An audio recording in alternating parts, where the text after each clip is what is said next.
Would you like some tea? I don't think I got water. Okay. Thank you very much, yes.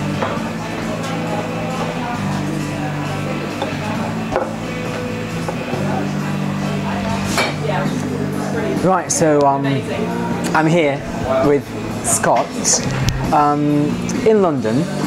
It's a Japanese restaurant, and Scott, you are Australian. Yes, absolutely. So I'm just England, Japanese, Australia. I've just named 3 countries in the last 2 seconds. Could you just tell me what's happening? You know, who you are and why you're here, and you know what you offer here. Mm-hmm. Absolutely. Well, of course, I'm from Australia, and I have a sort of inherent passion for Asian type food, and particularly Japanese. Australia being a country that is very multicultural and has a huge influence from Southeast Asia, even Japan, and so on. Right. Okay. I came to London and started working for Nobu restaurant, where I became the head chef, and that cemented my passion for Japanese food and culture.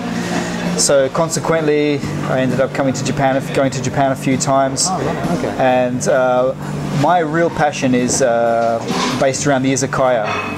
And I suppose more than anything, we're trying to replicate an izakaya in a kind of contemporized way. Right. And that's what we're trying to do. We're trying to make it an unfussy proposition, not too fancy. It's a little bit rock and roll, but the food has to be good, and that's our main focus: good food. Right. So the restaurant is called Kurobuta. Yes. Just opened yesterday. Reopened yesterday. Absolutely. And it's 3 o'clock in the afternoon, but it's really busy still. So I can tell that, you know, customers really enjoying their food and atmosphere. But how do you categorize Kurobuta, if you will? Like, is that traditional Japanese restaurant, or would you say it's international gastropub? How do you describe? Yeah, it's a good question. People have also proposed the same thing. It is a little bit like a gastropub in a sense, right. But I'd say it's a kind of contemporary. We like to call it a contemporary izakaya. So, you know, a mid-market proposition as opposed to the high-end Japanese restaurants that are around, and certainly not traditional in any way. Coming from a traditional idea, but putting our own little spin on it. Right. Because I can tell you are a former chef of Nobu, and you've got a great career as a chef and as a manager of restaurants, and now you're opening the new restaurant here. What's your biggest challenge that you sort of you're trying to attempt here? Well, we thought, you know, at first, do people come when you first open the doors? That's always the scariest thing. So we thought getting it out there and marketing it would be the biggest challenge.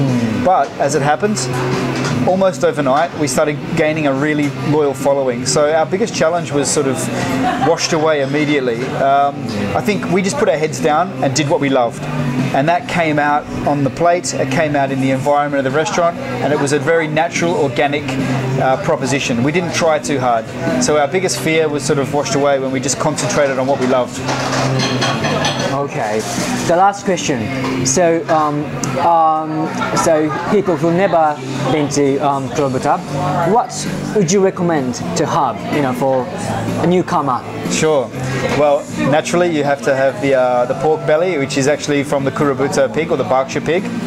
Kurobuta pig actually came from England initially. It was a gift to Japan, and that's why we chose the name Kurobuta, actually.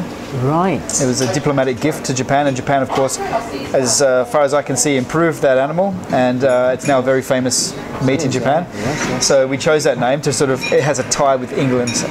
So we do a pork belly bun. It's a steamed bun, a hirata bun, with a very slowly cooked pork belly, which we finish on the robata. And we have a kind of peanut soy sauce with it. Everybody loves it. It's definitely our most famous dish. Right. So what's it called again? We call it a barbecue steamed pork bun. Barbecue steamed pork bun. So when you come to Kurobuta, check that one out. Yeah. All right, Scott. Thank you very much for your time today. Pleasure. Thank you. Really enjoyed it. Thank you. Cool.